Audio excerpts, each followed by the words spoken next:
Yo, what is up, everybody, and welcome back to the Retro Pioneers podcast channel. Thank you so much for tuning in, everybody. We have a great show for you today, guys. We're back with another interview today. We've got a special guest host, my man Kaio Tim from the Anime Association. How you doing, Mr. Tim? I'm good, man. How you doing? Doing good. We have a special guest. He's a member of the Anime Association, but first time on our show, guys. We have A1Popi in the house. Anime aficionado, gamer aficionado. How you doing, boss? How you feeling? Feeling good, man. Feeling real good today, man. My off day, play a little games, do a little content. Good to go. That's what's up. Thanks for coming on the show, man. Definitely. We've been trying to get you on for a little while. And thanks to Tim, we were able to get you on today. Hold on, let me switch my camera. Sorry, y'all. Oh, it's all good. So, Tim, how long have you guys known each other? Oh, man. I've known Forbes since like 2017, something like that. So like 9 years, something like that. Mm-hmm. Okay. Yeah. 8 or 9 years. Yeah. Now we met each other really through Facebook, through music and stuff. And then it just developed through there. We started writing stories together, bouncing ideas off of each other, and it just developed through there. And he's been my road dog ever since, for real. Let me tell you what he did, though. Let me tell you what he did. I posted one of my homeboys' songs, and he just went on a hating spree right fast, and we just like, man, that joint was all right, bro. You know, so I could probably do better. And then we just was going back and forth for like, we was going back and forth for like 3 days, and we were like, you know what, bro, you right, bro. And then after that, we just became friends after that. So it started off as a mild beef that turned into a brotherly love. Yeah, I was like, bro. Yeah. I was like, bro, what is this guy talking about, bro? Became friends. I was saying, so it started off as a mild beef and turned into a brotherly love. Yeah. Yeah. Cool as that. He remembers that conversation more than what I do. Honestly, I remember the post, but I don't remember not nail word in that conversation, if I'm going to be honest with you. That's okay. That's all good. You're here now. You're thick as thieves. Yeah. Yes, sir. So Poppy, tell us a little bit about yourself. Where you're from? I see here on your Instagram you got a Jamaican flag, and I don't know what this other flag is. You're from the islands. I have never been to the islands, but all my family is from the islands. That's where the roots are. I come from, yes. I come from a place called New York, where everything is just mixed up together. So it's like you get Jamaicans up the street, you get Panamanians, you get Puerto Ricans over there. Like that's just how it was. I'm originally from New York. I moved down to Virginia. You might well say I'm from Virginia because I've been there longer than I lived in New York. What part of it? Chesapeake. Nice. Okay. Chesapeake, Virginia. 757. Graphic designer. I do character design. That's my heart right there. Like, I went to school for a little bit, but the art institute shut down. So now I got to find other means to finish in my schooling career, basically, you might well say, so I can move forward with it. We love anime, you might well say. Video gamer. And also big comic book head too. And Byron went out. I was just about to say, I was like, is he just giving you a blank stare now? His whole camera's out. Oh my gosh. Because I think Byron's a big comic fan too, if I'm not mistaken. There you go. He's back now. Yeah. I apologize, guys. What did I miss? All right. What was the last thing you heard? What's the last thing you heard? Woo! Start from the top. All right. So, New York. Heard New York, heard all that. Virginia. Okay. I'm a graphic designer / graphic designer. Got that. Probably going to continue my art career. But right now, I'm really focusing on just anime content, gaming content, and comic content right now. Yeah, like I said, I'm a big comic book head too, bro. Was it comic books that got you inspired in graphic design, or what was specifically kind of pushed the needle? Yeah, you definitely say X-Men really got me involved in it, like heavy. What really pushed me towards it was when I was in high school and I saw my first Joe Mad artwork, and that was from his story called Battle Chasing. And that right there really pushed me forward. I was like, man, I gotta get this nice right here. So I can say Joe Mad is really like one of the ones that really pushed me to do art. And of course, Dragon Ball Z, of course, too, because it was not a day that I went to the computer lab and printed up Dragon Ball Z pictures and tried to draw them every day. So yeah, that's definitely that. That's what's up. Vicious. And so, what as a graphic designer now, what kind of characters do you like to do, and kind of is it all personal work? Or are you doing freelance work also, or is it just tell me what's going on with that? It started off as freelance work, and I was just taking it as a hobby because, like I said, I've been doing it since I was in, I say, middle school or so. And then once you get in high school, you kind of tend to go another route. You want to get girls, you want to get a job, you want to do this and that. So it wasn't really appealing to me as much, but the love was still there though. I got really distracted into doing music, and I was doing that for a very long time. I say over a course of I was doing over a course of 10 to 15 years. What's up? Vicious. So yeah, I can feel, my brother was he didn't get a degree in graphic design, but he started off, we both were huge comic book fans. He wanted to draw comics, and so that graphic design, that illustration, it really speaks to me too. Who were some of your kind of influences? What illustrators or designers were you that kind of stuck out for you? Like I said, first person, like I said, Joe Mad, Jim Lee, of course. Jim Lee, the great. Yes. Kentaro Miura, creator of Berserk. Of course, Akira Toriyama. He's probably the main one. Honestly, because I remember I used to draw my own characters in his style. I can do that all any time of the day. I can draw myself in a Dragon Ball character. When it comes to drawing my own style, it'll take me forever because I'm just such a perfectionist. That's what's up. Do you take commissions? I need a picture of me just Yeah,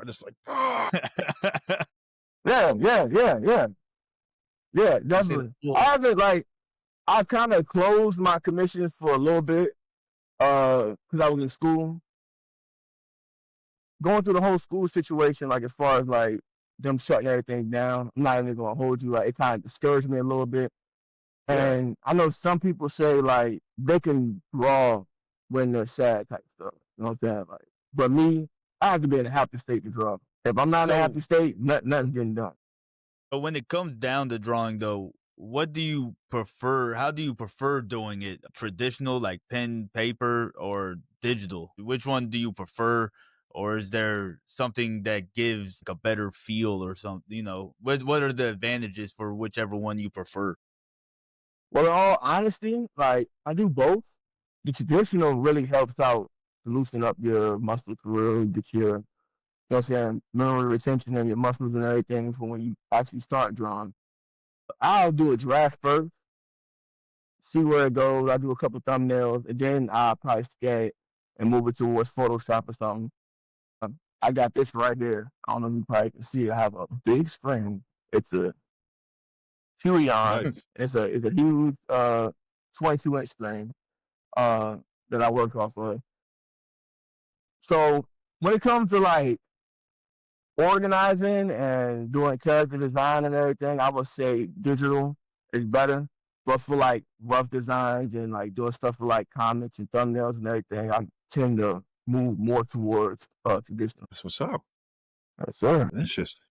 Yeah. So you and Mr. Kaio Tim are two halves or 1/4 of the Anime Association. 1/6. Have you done 1/3? Have you done the graphic design for that channel, or is that something Tim is holding off? Okay. No, I did the logo basically. That's what I did. I handed through the logo. Nice. Yeah, I had to call him almost every hour until I got it done. Hey, where's that logo? Stop the cap. I mean, did you pay him? No, they ain't paying. They didn't pay him nothing? He volunteered his services for the association. I volunteered at least. Hey, look, go ahead. No. Go ahead. What you about to say? I was gonna say I was about to use some Chat GPT. And he knows how I feel about AI art, bro. Well, here's the thing. This guy, this art director posted, people who call themselves AI artists should just take out the artist part. All you are is you're an art director. You're just an art director. Yeah, that's it. You're just talking to the person who illustrates. Yeah. and it's the same thing an art director does. They go to their illustrators, they say, I need a character 6 feet tall, he's got to have a big jacket, he needs to have 2 swords. Yeah. It's the same thing. You're just an art director. I think that is kind of a better description for what it is than because saying you're an AI I never heard that before. Yeah, a guy did like a whole like reel on that. He broke it down. Definitely. So let's get into the gaming influences. What got you into gaming? Since we're a gaming focused channel, what were some of your retro pioneering roots? You're kind of an old head like myself. I'm not gonna say the exact age, but people know we're old. What got you into gaming? Was it family, friends, both? Tell me about it. Well, I had older brothers. I'm the youngest out of everybody. So yep, me too. Yeah. Baby life. Yeah. The spoiled life, right? Yeah, definitely. I would say like TurboGrafx is where I first started, bro. Karate Kid on Turbo. And ever since then, I've been in love with games, bro. Like, I'm not even gonna hold you. And like I said, my brother was a real big influence on that. And of course, my cousins and everything too.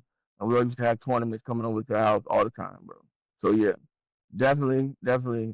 I probably had every system. Yeah. Vicious. Yeah. So so you guys, did you start with the NES or did you have an old Atari from your brother? No, I had the old Atari. And then we had the NES. Mm-hmm. See, I even had a TurboGrafx, bro. Oh wow. Yeah. I think those came on like little drive. Let's go system by system and hear that favorite game. Just system by system. So on the NES, what was like your favorite? I had to say Double Dragon. Double Dragon, bro. Yes. Double Dragon, bro. Love Double Dragon. Franchise that sorely needs a revival, like a full-fledged co-op open world revival, right? That'd be crazy. Yes. Definitely. Sega, I would have to say it's 2 of them. This is when I first got into RPGs, and I stumbled upon the first Fantasy Star, and I played that on there. In fact, say 3. You ever heard of Gunstar Heroes? Oh, it's pretty old, bro. It's old, bro, but trust me, if you see it, you'll be like, oh, I remember that. And Streets of Rage. It wasn't a day me and my cousin didn't play that game, bro. Streets of Rage 2 on top of that, yeah. Yeah, 2. Yeah, 2 was, 2 was a beast. Yeah. Okay, Super Nintendo. Super Nintendo, I would have to say, I think it was Super Mario World, matter of fact. I didn't really have too many Super Nintendo games because, I'll tell you a story. This is why you don't let your family come to your house and touch your stuff. Okay? This is why I didn't have a Super Nintendo that long. So, literally, me and my brother did something to get our Super Nintendo taken away from us. You know, our moms did back in the day. You can't play this for 30 days. No, a whole month. You can't play it. So I'm like, all right, cool. Did everything we need to do to get it back. Finally get it back. In New York, we stayed above the store. So I'm like, look, I'm about to go downstairs, give me some snacks, come back, play again. My cousin was there. Next thing I know, Super Nintendo's on the floor. And he's looking at me like, oh, it fell over. Next thing I know, you know how we had the video, like video in and out cord and everything. Those were jammed inside of my Super Nintendo. So yeah, jammed inside. You know, I don't know what he was doing. I don't know. It must have hit the ground and like he just jabbed it. Did he kick it? I just know. I don't know what he said. He tripped over the cord and it fell. I'm like, bro, ain't no way. So we went outside right after that. Elbow. It was like, yeah, he did something. I definitely gave him the people's elbow outside. We went outside after that, though, definitely. So yeah. So Super Nintendo, I really ain't engaged into it until later on. But I just stuck to Sega for a while and eventually got a PlayStation 1. That right there was really just made me love the new gen RPGs type stuff. Like I'm a big RPG fan. I think one that really got me into RPGs would have to be Final Fantasy VII. Yeah. And that was like the RPG for a lot of people. Yeah. RPG. Because it literally came out like I say a year after PlayStation actually dropped. So I was like, okay. And then I ran into Breath of Fire 3.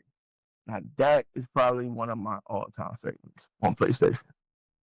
Yeah. Nice. Look, I got I got Midgar right here. This is a whole Midgar picture right here. Final Fantasy VII definitely. That was the only correct answer. I would have been angry. No. Else. Now, if I would have said Xenogears, it would have been something different too. Because that's another one right there. But the Dragoon I'm Warriors. going for Dave. First and foremost, you say it right. It's the Legend of Dragoon. Nah, there's a Dragoon Warriors. There's Legend of Dragoon too. On PlayStation 1? Yeah, there was 2 Dragoon games on PlayStation 1. You have to show me that one. But Legends of Dragoon is the one I was thinking of. Yeah. Nice, Tim. Knowledge. Yeah. PlayStation 2, that's when I really got into like fighting games heavy too as well. Like, if it's not RPGs, I'm playing fighting games. Okay.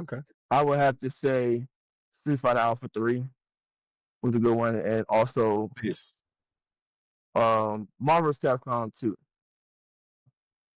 That's going into Dreamcast, my favorite system of all. Ahead of this time, I wish they would have just came out with it later, because man, playing like stuff like Power Stone and Shenmue, Sonic 2, like that made me look at Sonic even totally different playing it up there. And then Phantasy Star Online, like actually playing my first online game. Yeah. Like that was like the first online game I ever got addicted to. Like it was to the point I was taking my Dreamcast everywhere, and my homeboy's mom yelling at me for clogging up the line. And I would say somebody trying to call her. She's like, "Who's on the internet?" All day, bro. Back in those dial-up days. Yeah, on the dial-up days, bro. That's what look. That's why I tell my son now. I said, "Bro, you are so lucky, bro. Like, dial-up was the worst, because as soon as somebody picked that phone up, your connection interrupted immediately. Everything's getting dropped." Mm-hmm. Yeah. I'm not a real big Nintendo head. I'm gonna be honest with you.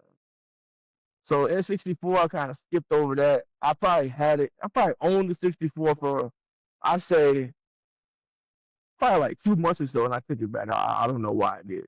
Like that's when we was always trading stuff in all the time. We had Funko Lands and Electronic Boutiques and everything, well, you bro. could actually get money for your trade-ins. Yes, bro. Yes, bro. Back in the day, I had a PlayStation, matter of fact, when I think it was Dragon Ball Z Legends, but you had to order that from Cross Seas though. And I also had Dragon Ball GT.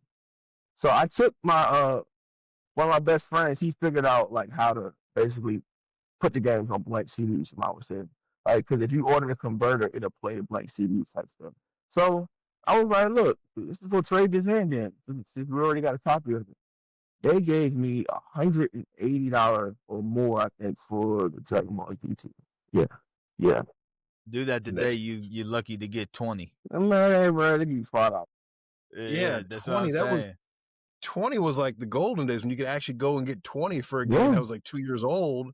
You turn 3 games in, that's a new game. Yeah, you know, I'm kind of surprised that you didn't like really rock with 64 for whatever reason, because you know you had Golden Gun, Mario 64, Mario Kart 64, like all those games are the Donkey Kong games were incredible. Yeah. Look, I didn't say I didn't play N64. I didn't say I didn't own one. Now I was always at my best friend's house. Now we had tournaments at WCW versus NWO events almost every day after school. Super Smash Brothers, of course.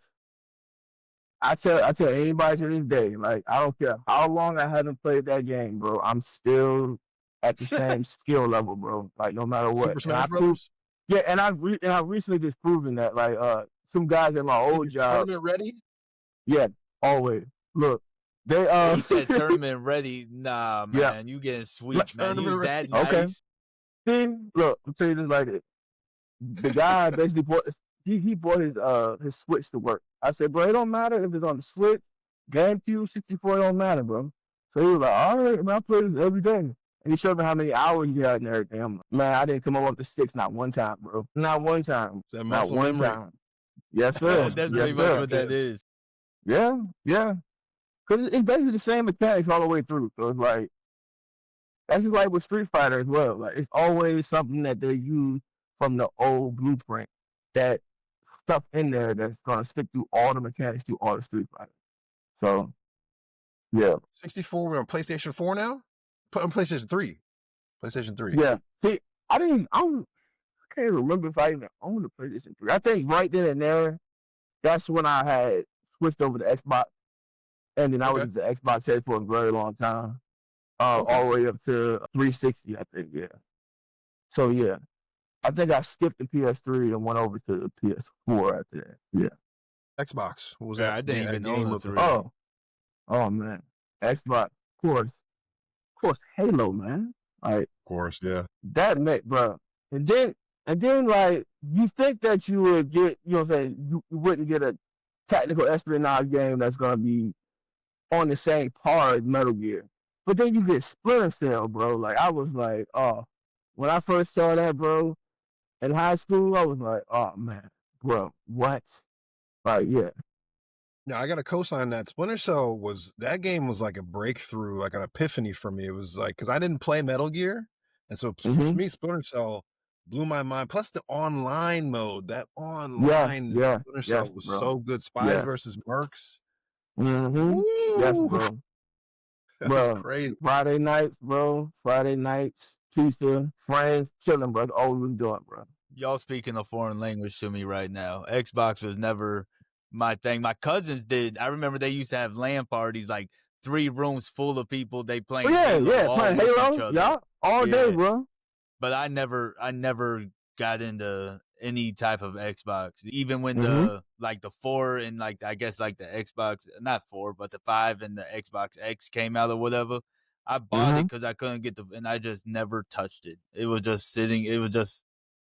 Bro, wait, do you have a Series X now? It's just in a corner? Nah, I sold it. Man. Once I got my 5, I think like right before I got my 5, I sold it. Yeah. I never touched it. That's unfortunate. Yeah. Because I'm not even like, go ahead, Byron. No, you go ahead. No, you didn't guess. I was about to say, because like, at the end of the day, like, I would say that the Xbox X probably runs better than the PlayStation 5. Not the newer one though, but when they first both dropped, I would say like the Xbox Series X had like a better processor, so it was more smooth. Like, it was times I would forget that thing was even on. I was like, bro, I gotta remember to turn this off, bro, for this thing to overheat. Because of course, back in the day, what we had to deal with our Xboxes, the ring of death. So yeah, I'm just paranoid. I am paranoid with Xbox. Can't relate. But bro, you know what I did to fix my ring of death one time? I thought it was a mix, but it worked actually. It's gonna sound crazy. You did the towel trick? It was like, did you do the towel trick? Yeah, that's exactly what I did, and it worked, bro. Like, he said, all you gotta do, keep it on, wrap it in a towel, and leave it on like 12 hours or so. And once you go back and unplug it and plug everything back up, it should work. I was like, man, I ain't got nothing else to lose anyway. Like, and I'm not trying to buy another one. And tell me why that thing works. How does that even? That doesn't even. I don't know, bro. I don't know, but it worked. It worked, bro. Me and my cousin were just sitting there like, bro, I don't know what. Like, you make it overheat or something and it starts working? It was actually a chip in there that was actually like I guess it was cheap and it was melting. So that's what was causing it. So I guess you just probably melted it back into place or something, I guess. I don't know. I don't know what kind of sorcery it is. I don't know, but it worked. So yeah. That's crazy. Yeah, bro. That was a wild era. Yes, sir. Yes, sir. I would have to say that's when I got into Soul games. Heavy. Like, very heavy. Dark Soul. Yeah, Dark Soul, Bloodborne, all that stuff. And then that just changed my life. I became a hardcore Soul fan ever since. I would say Sekiro is what got me into the Soul games too as well. Right. Well, PlayStation 4 had it's too many to name, bro, on that. You know that's probably one of my favorite systems. And Xbox, Gears of War. Gears of War. Mm-hmm. Nice. Well, that's a good list, man. That's a good list. That's a very good list. Let's get in and talk about what you've been doing with your content creation and growing your channels and everything like that. So tell us, what are you trying to present? You're out here and you're doing good stuff on your Instagram channel. What's like your main goal? What are you trying to do? Doing reviews? What else are you doing? Right now, what I'm really trying to focus on is really just show more love to the retro side of stuff. Because people really, we see all the glamour and glitz and flashy animation and everything, but a lot of people that are new to anime, I'm just trying to introduce them to the roots of it, honestly, I would say. And honestly, like, I really prefer retro. It just bring that nostalgia back, honestly, bro. Like, it like when it comes to retro, you can really see with the detail of the artwork, and I'm looking at it from an artist perspective as well. Like the love and detail that they put into everything. Like I just did one for Akira, and knowing that it's 160,000 cells, so that means somebody had to sit there and literally hand draw, hand paint some of the stuff because they didn't really have all the markers that we have to these days type stuff, or they had to literally use paint pencil.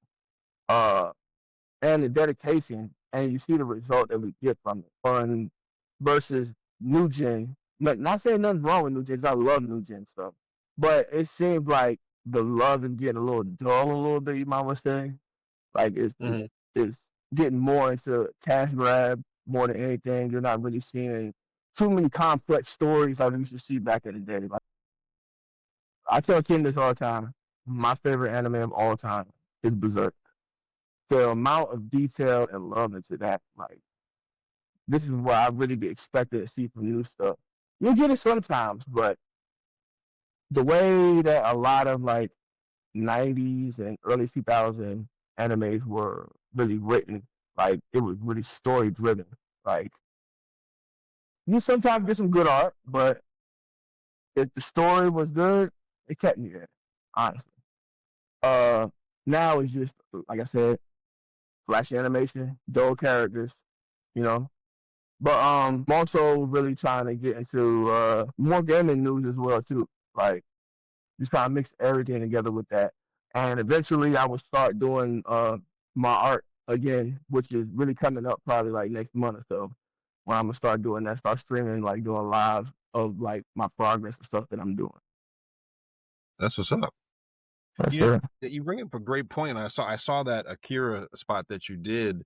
Do you think that quality bar, the things like Akira, and some of those older movies, like some of those great Gundam movies, like Char's Revenge, all those kinds of things, is it because was it a time factor? Is it not like the time period, but it's because they were given more time? You think these studios are rushed to put out season 2 and season 3? Where I feel like Akira, I'm sure it probably took them like 2 years or more to do that. It took them a while. Honestly, though, they probably had less time back then, though, because they was dropping stuff like every week.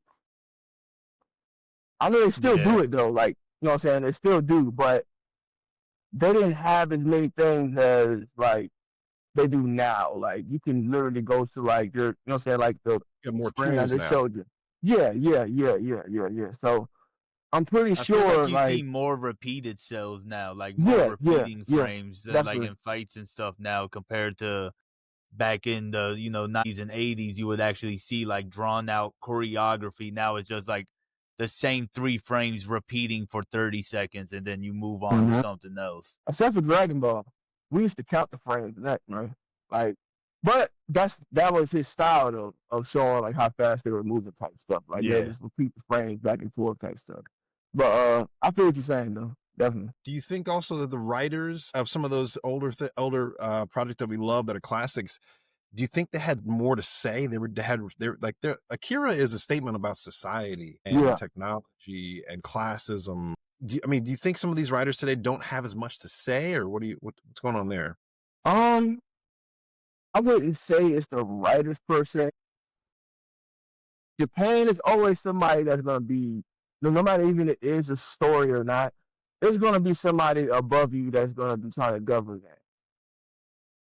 Nowadays, like I said, like it's more of a cash grab, honestly. Yeah. Some of them try to put out what they want, but they see that's where they're getting their money from, so they're gonna stick to it. Now, some of them, like the creator Attack on Titan, all of that, yeah, like that had a lot to do with political things and society, and we can look at it from our perspective as well. I would say some of them stick to the old traditional way, and that's why they have a lot of longevity with some of their shows. But you can tell when someone's out here just for cash. Like, who do you think is the biggest cash grab right now? What's your hot take? Who's out here just for the money? Say not it. The fans. Say it. Come on, give it to us. Look, come on. I'm with them for this though, because I've seen the movie and I loved every bit of it. Now, I got three. Okay? Rip the band. No, I got two. All right, Demon Slayer, bro. Demon Slayer. There you go. Demon Slayer. There you go. To beat on the bush. Cash grab, bro. Solo leveling. Cash grab. I understand. Like this is what everyone said. I don't want to have to just go through a whole story in order to see some fights. I'm like, bro, I understand that. That's cool. If that's your cup of tea, I'm not looking at you different from that, but that's not my cup of tea. Like, it's a good show, but like I said, I love character development. And you can say he got some character development, but not what I'm used to seeing. Like, I like my story dragged out, not rushed. You know what I'm saying? Like, so, not to the point to where it's gonna lose my attention, but I want some depth to it. I want some pain to it. Like, I want to see your struggle. Like, Sanji and Woody jumped out the gate and just started throwing hands and running everybody's face. Like, and you got people that's gonna probably come in and say this. Like, I don't want to see all the story stuff. Okay, I understand, bro. It's cool. Well, I think we can probably agree. Do you agree with me that I don't really think of filler episodes as a problem? So, like, people say as a filler episode, I don't either. It was story. You have to go down to come up. Yes. Like, prime example, Phil hasn't looked at it yet. And you know I'm gonna say somebody. Bleach. All the fillers that's in there. Shut your mouth.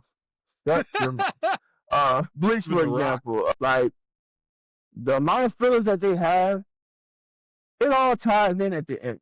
So most of the fillers that they have comes down to 1,000-Year Blood War, I was saying. So in this case, like, the fillers were actually good. Like, so I enjoyed every bit of it. Now Naruto, on the other hand, I don't know about that, dude. Some of the stuff I'm like, bro, they had like the emu ninja in the filler. The problem is with a lot of filler is sometimes it's just like recaps. That's what a lot of it is. It's just recaps. Yeah. Mm-hmm. I understand like the necessity of it, especially like weekly series and stuff like that. But when it's just like Naruto, for example, literally half of it is filler, right? Like, and it is. Yeah, and it's just like the swing. You see the swing more times than you probably see Naruto himself, right? So I think that's when it becomes a problem, is when it has nothing, it doesn't progress anything within the story, right? Like, you don't even get to know the characters more. You just... No fact. It's just pointless. No, that's actually a good point. And that's probably something people need to distinguish online, because episodes in between plot arcs are just part of the story. But what you're talking about is technical things that the studio and the production companies are doing to, like, elongate their television run. You know what I mean? Like having recaps and like adding in more dialogue to recap, like that kind of stuff is more. People need to understand that there's like a technical thing about, and like the business side where they just want to stretch out the show, and then there's actual peaks and valleys that stories naturally have that some people just like don't want to put up with. It's like, but then it won't be a story. You know, Exactly. The greatest filler episode ever, though, is the Goku and Piccolo getting their driver's license. That is the greatest filler episode ever. It's great. That's hilarious. Oh yeah. But see, that's not really filler. That's like it is. You get stakes. You get like, you're getting like them. Here's their life. They live like, they don't just fight all the time. Like, they have to actually My man Piccolo had a snapback on. Oh my God. And a Hawaiian shirt, right? Yeah, no. I think he had on like a A like yellow red shirt. T-shirt with like a red shirt with a yellow like long john or something with some Levi's. Now I'm gonna say some True Religion. True Religion. Some True Religion. That double stitch. Yeah, yes, sir. So what do you, in terms of anime right now, we got your hot takes on what you think is kind of the cash grabs. What are the quality animes that you think, give us like 2 or 3 right now that people should be watching? As far as like new gen? Just, yeah, new gen kind of, or what's kind of got your attention right now? New gen and old, whatever. What are like the 3 main you think people should kind of I would say right now, Clevisis is one. Of course, Fire Force. I love Fire Force. And that's dropping in January. And it's Free Reign. Those are the 2 that I'm excited for. Free Reign. Okay. Yeah. Free Reign is a great story. Very, very great story. Yeah, it is. Free Reign and Clevitus are great stories. I do enjoy Fire Force though. Yeah, Fire Force is a great series, but out of those that you named, Clevitus really stands out. I don't. It gives you that old school vibe for real. Yeah, it really does.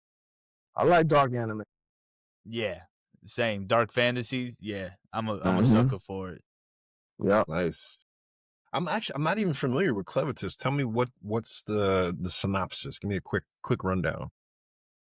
Basically, isn't it like a sacred beast or a beast of like destruction? A dark beast? Like a beast of darkness, I think is what they're called. And they technically like have their own like region type stuff, I would say. But the one that basically that's the main, she's supposed to be the main character. He's the strongest though, right, Tim? I think Clevitus? so. I think so. Yeah. I think Clevitus is the strongest one.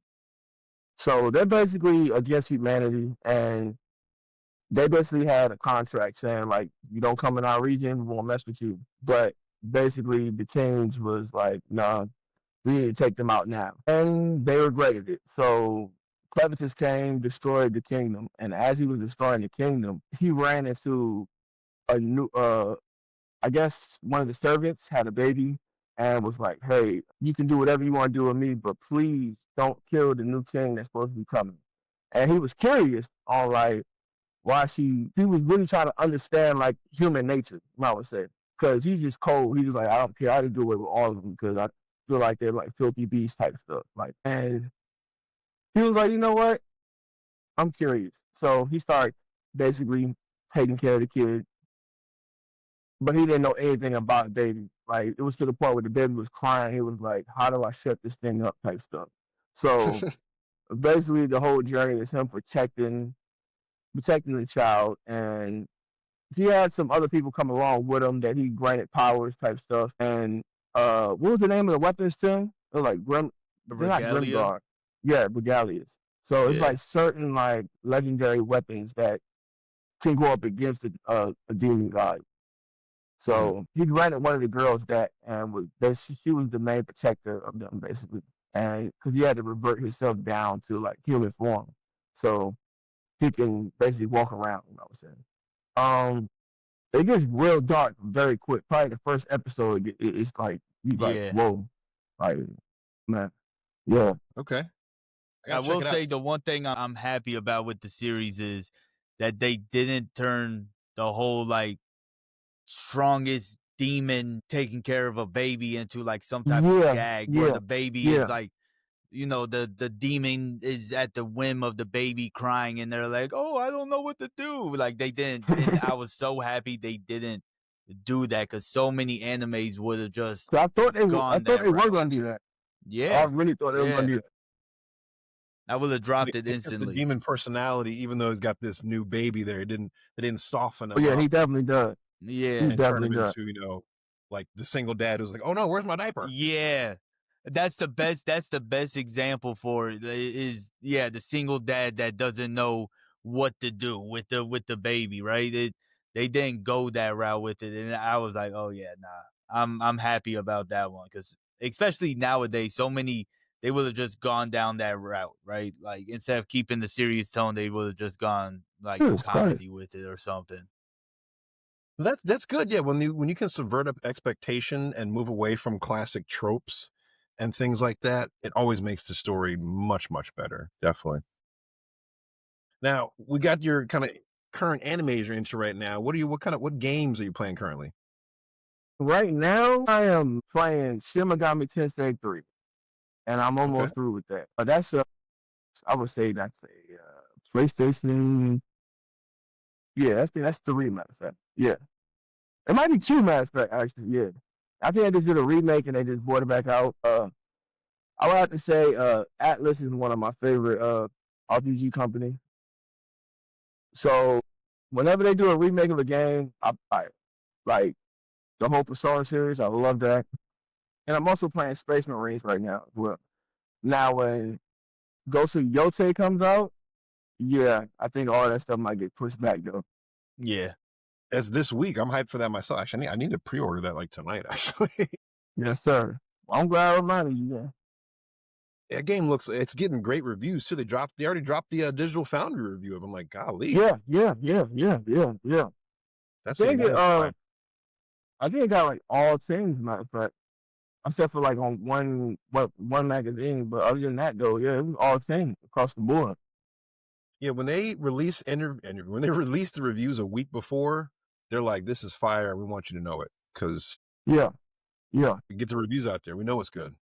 And I'm happy to hear that because Ghost of Tsushima was probably the best game I had played in such a long time when I played it. Like, no other game up to that point since Destiny had me locked in like that I'm like ignoring everything. My phone's ringing. I'm ignoring, and I'm expecting from what people are saying about it. It's like, oh yeah, it's gonna give me that again, right? So I'm excited for that. I know when I first told him about it, I'm like, bro, you have to play this, bro. He finally played it. He was like, yeah, bro, it's the best game, bro. Like, I think that was during the pandemic too, matter of fact. Yeah, I did. I think we had got the Final Fantasy VII remake and that game like back to back. I think, like during the pandemic. So yeah, that's some good games during the pandemic. I'm not gonna. And we're gonna have to all three of us have to get up on the Legends mode. You know, they're bringing the multiplayer mode back. Oh yeah, I'm with that. Okay, yeah, I'm with it, man. Yeah, I'm with it. I got we play on teams, so like we're on teams against other people. Vicious, yeah. Oh yeah. I know. I remember the first Legends. It was just you and two other people, and you just had to do like the domination type thing, like hold the flags type stuff, stay in the area for a certain amount of time. I wasn't a fan of it. I was not a fan of that, but it might be different playing with a. I know me and Forbes played it together, but I don't know. It just didn't live up to my expectations of what I was expecting from that game. Just like you said, like you have to be playing with people that you know. It's just like Elden Ring, Night Rank. I will not play. Look, I will play that by myself before I get in there and get some random. Like, and that's what I had to do. Like, I literally soloed the whole game by myself, like, without getting nobody to help me or anything. Like, they were like, bro, that's the main reason for that game is a multiplayer. Nope. If they put solo on there, I'm playing solo. Like, I have to trust you. I have to trust you in Elden Ring, bro. I can't do it. I can't play on we got to get up on some Elden Ring. I got like 300 something hours in Elden Ring, 350, I think. Come on over, man. I got you, bro. I got a total level of 30 minutes. 30 minutes in Elden Ring. I got like 500 hours. I got one character that's level 600, and I have another one that's I think it's like 250. But I have every single item in the game. It's platinum on it. Nice. You say you're platinum? Yeah, bro. Yep. I got every touch grass, bro. touch grass. Touch grace. No. Touch grace. Yeah, touch the grace. Bro, that game is a dick, bro.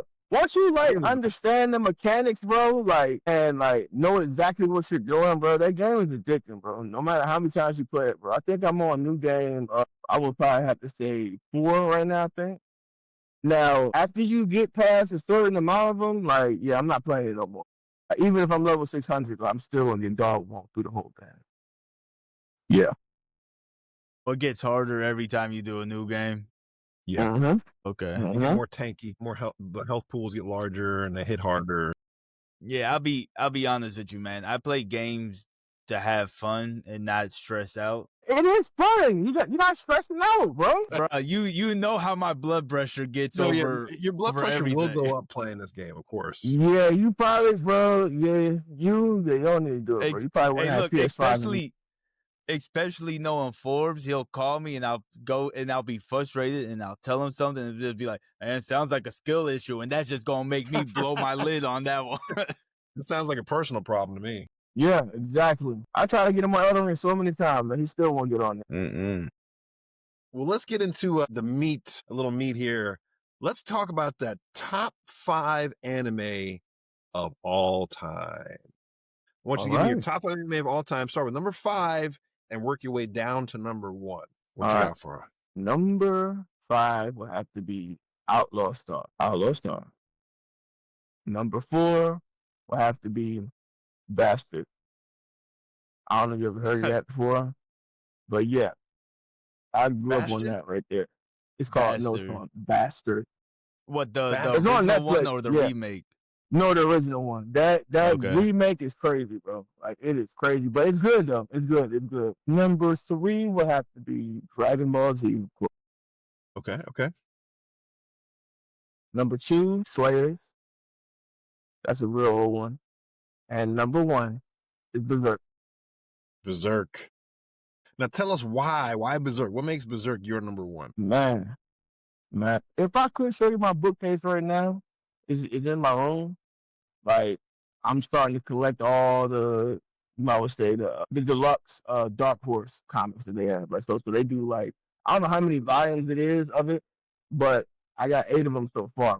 Like, the story, man. Like I said, like, I'm into dark anime. My mom really is who got me into a lot of, like, fantasy stuff back in the day. You got stuff like Legend we used to look at back then. It's dark stuff like that. Did you say Legend? Yeah, bro, Legend. You talking about the first Tom Cruise movie with Tim Curry? I'm gonna go even older. You remember the movie Crow? Remember Crow? Crow. No, Crow. It's like the dude basically had like it was like a boomerang that he threw, but it had blades on it. Isn't that he could control it with his hand? He could control it with his hand and stuff. Like, that was one of my first, like, fantasies that I fell in love with, bro. So, and it was very dark as well too. So when I started seeing, so when I saw Berserk, it just reminded me of those type of movies that I enjoy, like, and character development, pain and suffering, especially in the manga. Like, my man Gus don't get a break, bro, at all. Like, you want the best for him, like, but it's just like, man, can he get a break one day, bro? Can he? Like, and like, you don't really see too much of that now. You know what I'm saying? And of course, you know, Berserk's been going on since like the late 80s. And it's still going on to this day. Before Dragon Ball. If I'm not mistaken, it came out before Dragon Ball. I think it came out right after Dragon Ball, but it came out before Dragon Ball Z did, though. Okay. For sure. So yeah, like, Berserk is one of the stories that really, really stuck with me heavy throughout the years. And I haven't seen one like it since. So, what's next for the Berserk franchise? Is there you think, a new? I remember a company tried to do something. I think they tried to do the Black Swordsman arc, but I guess company that owns Berserk now said and they cut it off, and they literally had it done and everything, so they had to cease everything on that. Yeah. But as far as I know, the only thing they're doing is the manga, which they just dropped one, probably I say like last month, I think, newest chapter. So I don't know like how long it's gonna be, because they've been doing like yearly chapters, bro, and that's it. Like, ever since Kentaro died, yeah. So I don't know how they're gonna move forward with it. Like, they're not really putting out too much information. But like I said, an issue did come out, I say last month. So it's been a while since it came out too, as well. Yeah, and even before then, you were probably only getting what, like about it was like every or something. Yeah, it was like every 3 months or something when they're dropping a new chapter. Yeah. Yeah. So it's been a slow pace. it's been a pretty slow paced story for quite a minute now. But I bet as a fan, it's worth it. Even getting just that one chapter, bro. Every chapter is super detailed, bro. And how long are the chapters when they come out? It's really hard to say, bro, because I haven't bought one of the actual, like, I always wait for the Dark Horse to come out with the big deluxe books, man, every time, bro. Honestly, it's interesting, for such a beloved franchise, because a lot of people love Berserk. I mean, yeah. Is you'd think they'd be doing more with it and kind of getting people fired up to see new productions of it, but kind of quiet. Yeah, because a lot of people always go back to the 2016 animation that came out, and I guess they went away from the old traditional 2D type stuff and went all CGI, and I felt like that really led a lot of people astray when it came to Berserk. So whenever they hit, like, they talked about it real bad. Like, me, I didn't care. The story goes, so I'm here for it. But a lot of people always bring that up when they say something about CGI. They were like, well, as long as you don't look like the Berserk 2016 version, then I'm good.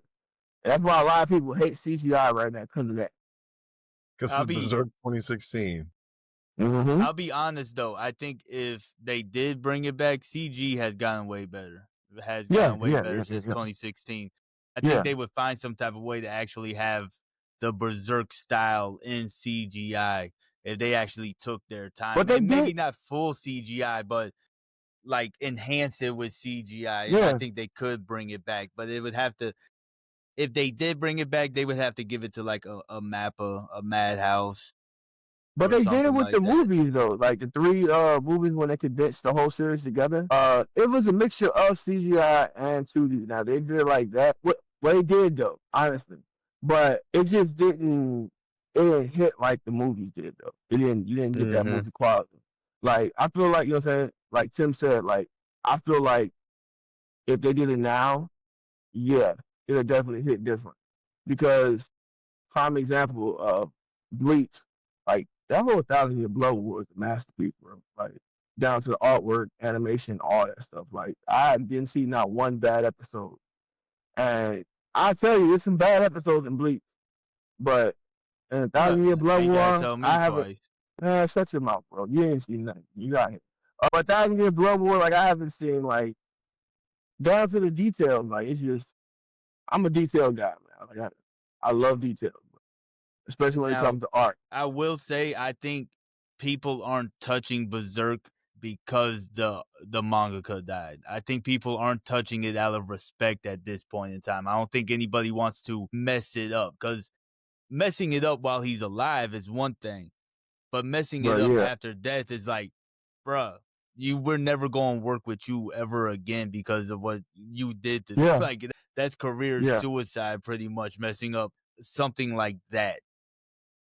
And I feel like they respect him to the point, like, man, I know we can do it, but I just don't want to mess up one time, and then they just blackball me the whole way through. I'm gonna say my career type stuff, because they really put a lot of respect on Kentaro Moe. Because without Guts, it wouldn't be no Cloud. It wouldn't be a lot of these characters with a lot of big swords and everything. Like, that's where that came from, right there. Nobody knew. That's where Cloud was really, like, his sword was modeled after. Yeah. I mean, you probably wouldn't have gotten the Black Clover without that. No, I think I saw like an interview at one point in time. He was like, I wanted to make a shonen version of Berserk. That's why Asta has the big, like, same type of blade and everything because of that. And it's a lot of influence in there. I mean, shoot, to go back to games, Berserk influenced Souls. It influenced Souls with everything. I mean, there's direct references from designs and everything. Well, it's actually a place in Caleb where it has his sword up there and all that, and that's fucking Kentaro Moe right there. That was a Tilly form, right? So yeah, that's dope. You even said that. That's perfect. Actually, gives us a great segue into what your top 5 games of all time. We got your top game on each system, so that was nice. But now, just in the breadth of games you played, what has been your most favorite experience, your top 5 of all time. Give us number 5, going down to 1. Okay. All right. Number 5, Dragon Ball Fighter Z. Dragon Ball Fighter Z. Yeah, I'm ranked in that still. I don't know where I'm at now, but I know my battle point pretty high. I think I was God of Destruction at that time. I don't know where I'm at now, but that's number 5. Number 4 would have to be, this is a hard one. Elden Ring. Don't know is it? Oh, go ahead. No, go ahead. Elden Ring. Elden Ring's number 4 because that really good choice. Changed my way of looking at that game had me too, man. That game, the way that was done was perfect. Now we're gonna go. Yeah. Number 3. Now I'm going back to all the old games. I would have to say Xenogears. It's probably one of my favorites. The 5-3, like I said before. It's number 2. And number 1. What did I enjoy? All right. Final Fantasy 7. Fantasy 7. Bro, my man. I'm gonna tell you just like this. And the reason why I say that is because it was a struggle at playing that game, bro. Because we had memory cards back in the day. We couldn't just save it to our system. So was it 3 discs or 2 discs? 3 discs. Yeah. 3 discs. In the level of design, like I feel like Final Fantasy 7 really shaped a lot for the newer RPGs that's you know what I'm saying, that's out now. All the character designs, everything in it, it's amazing. Like I love all the characters in the game. And I could sit there and play that game back to back. I don't know if I can do it now. Because recently I tried to play Spicy Filter, and I was like, what am I looking at, bro? I can't even see what's going on, but it was so pixelated. Resolution's at 360p. Yeah, I was like, Jesus, man, I can't play this. Yeah, you Not know, even I 480, used that's to play 360p. I used to play 7 so much. I remember my second disc broke. I couldn't even play the second disc anymore. So it would go first disc to third disc until I could get a new one because it was just too messed up. Like nothing I did would fix it. You know, like the like you had to have put the plug, it over bro. Steam to get the scratches out. Like the machine it didn't work. Like nothing worked to get it out. So I would just play the first disc and then go straight to fighting Sephiroth. That's how many times I played it. Look, we were in Funko Land so much that we got cool with the manager, and he had the thing that took the scratches off of your disc. So I didn't have to worry about that anymore.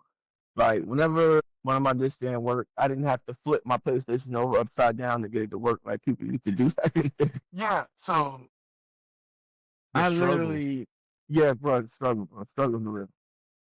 Yeah, so I actually got cool with the store manager. Whenever any of my discs got messed up, I just took it to him, and it was like brand new every time.